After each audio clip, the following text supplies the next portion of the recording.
Mr. Shiv Nada, Mrs. Kiran Nada, the members of the jury, Roshni Nada,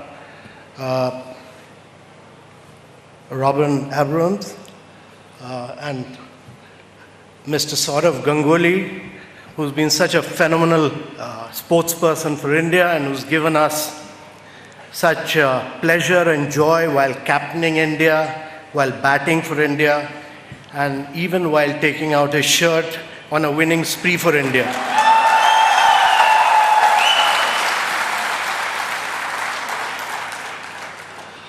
So ladies and gentlemen, let me tell you that I've been to several campuses around India and the world. But this one is truly spectacular.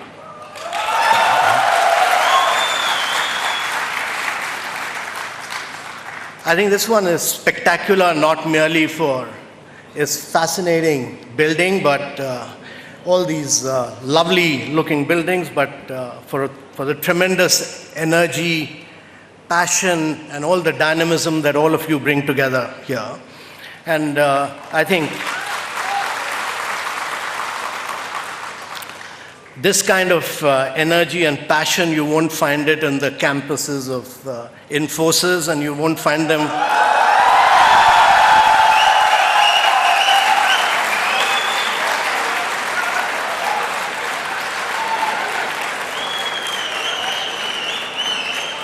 and you won't find it even on the campuses of TCS.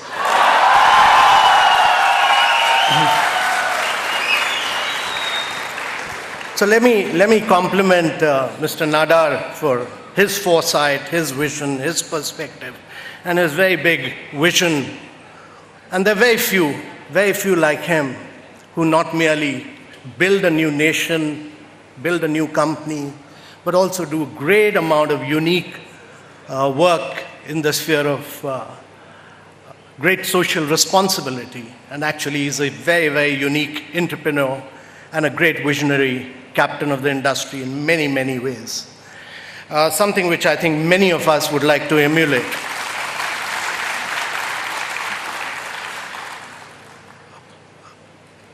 So ladies and gentlemen, I'd met Roshni many, many years ago. I'd gone to Kellogg to speak.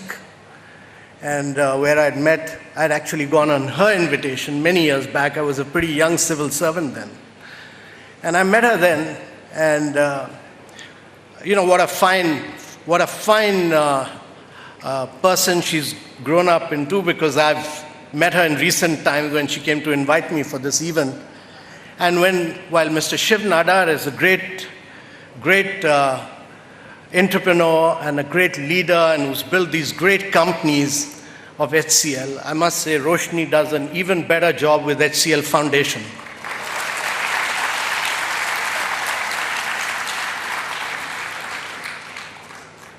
I was really amazed at the very rigorous process, the meticulous amount of work, and the great amount of screening which this process goes through, and the very, very distinguished jury that this HCL grant has.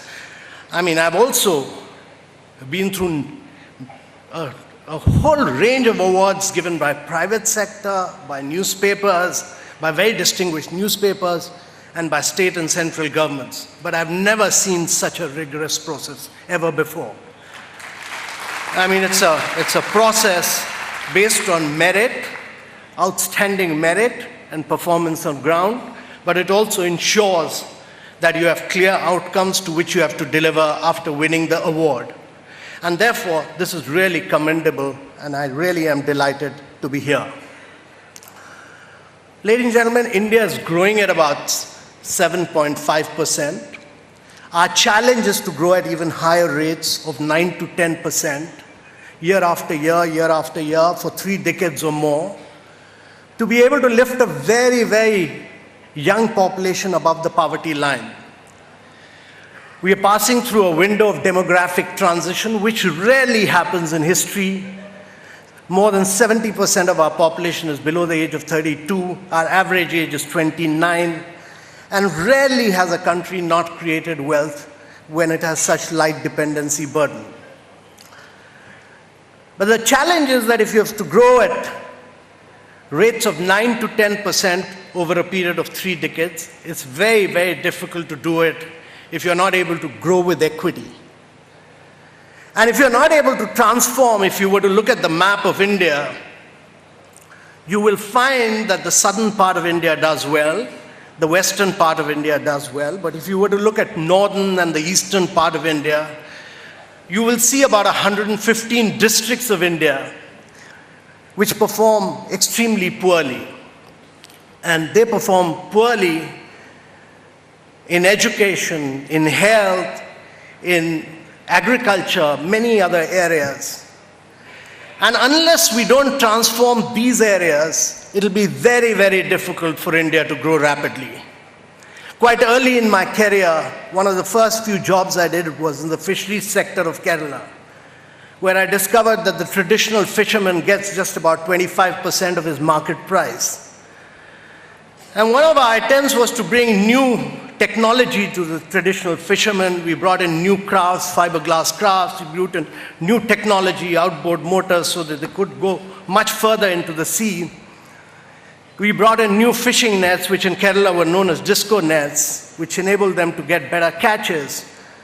But the challenge really was to put this whole process together and to introduce beach level auctions, introduce that 50% of it goes into the bank account, to open their bank accounts, which know your customer was then a nightmare. But then we started working with NGOs. And I then realized that it's very difficult for government to bring in change till you don't work with NGOs. It's just not possible for government to be a catalyst and a facilitator of change without actively partnering the best and the brightest NGOs. And for 3.5 years in that job, I worked with some of the finest NGOs in Kerala. We formed self-help groups of fishermen.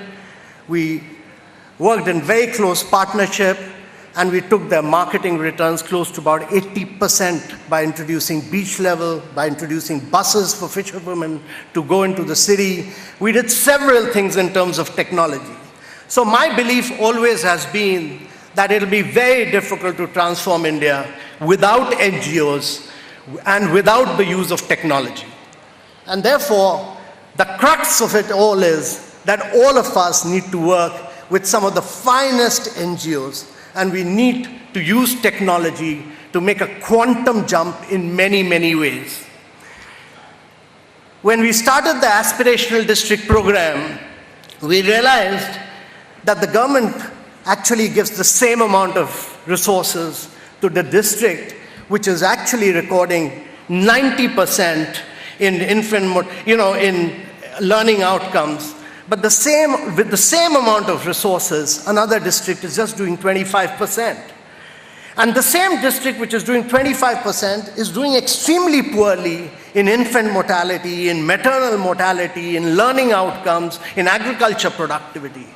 And then we realized that there is a problem about morale, there's lack of governance, there's lack of teachers, there's lack of doctors in these districts. And therefore, you had to change all that. And we listed out 49 outcomes. And we said these are indicators on which we'll measure these districts. And we created a base level where these districts are. And we said that the best performing district in the state is here, and the best performing district in India is here. And in 3 years' time, we will make these districts reach the best performing district of the state, and in 5 years' time, the best performing district of India. And we are working with a range of NGOs across India, the finest NGOs across India. And they are working in close partnership with the district administration to make a radical transformation. We measure on real-time basis on a dashboard through third-party assessment, and we rank these districts. We name and shame them on performance. We make good governance as good administration, and we put this out in public domain. And now, from this month onwards, which is the 6th month onward, to the best performing district in India, we will give 10 crores as untied fund to the district collector to just transform his district. The 5 crores to the second performing district and 3 crores each to the district which does well in education, health, in skill, in agriculture. So all this, 10 crores, 5 crores, 3 crores in 5 different areas. But one thing I learned from HCL Foundation, which I'll go back and implement, is that it's not just about giving untied fund, but it's also about tying them to real outcomes in the next 5 years. And I think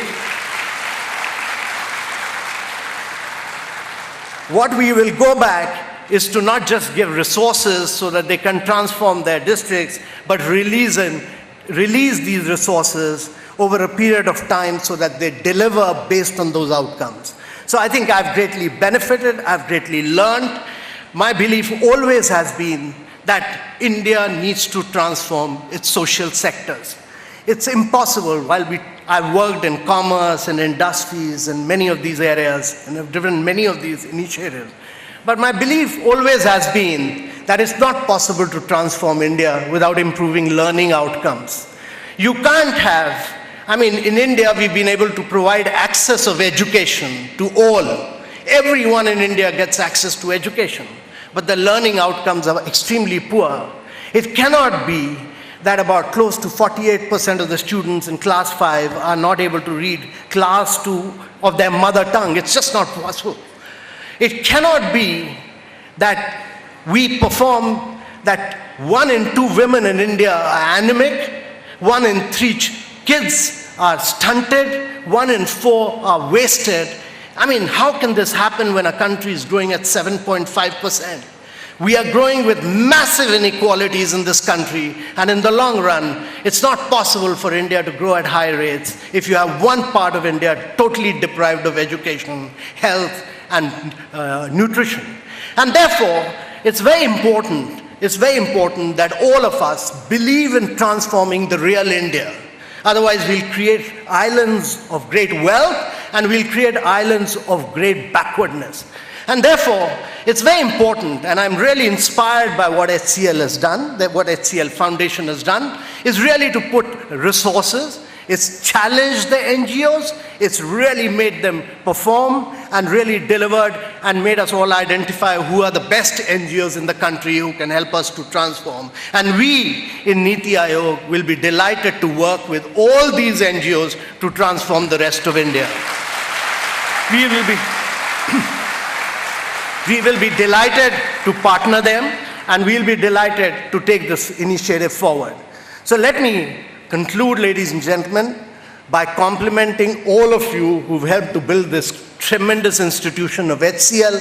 Let me compliment the founder and the great driver of this growth, Mr. Nadar, and he wouldn't have been able to possibly ever be able to do this without inspiration from his very artistic wife, Mrs. Kiran Nadar. So I compliment her more than this. I think she deserves a much bigger clap than Mr. Shiv Nadar.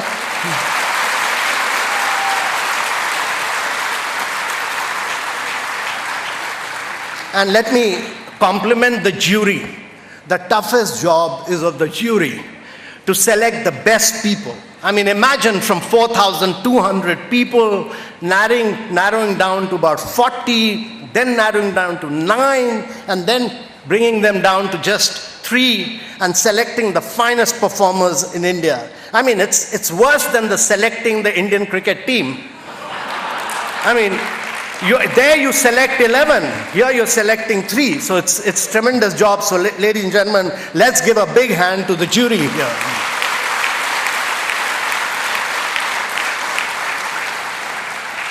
And lastly, let me compliment Roshni for her tremendous leadership, her drive, and her initiative to have led HCL Foundation with such dedication, such commitment, and with such tremendous passion.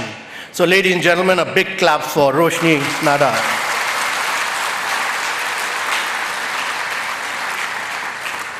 And lastly, of course, the biggest clap for the person who captained and made such fine innings for India, Mr. Saurav Ganguly. So, ladies and gentlemen, with these few words, I'll conclude. It's a great pleasure, great honor, and I'm delighted to be here. Thank you.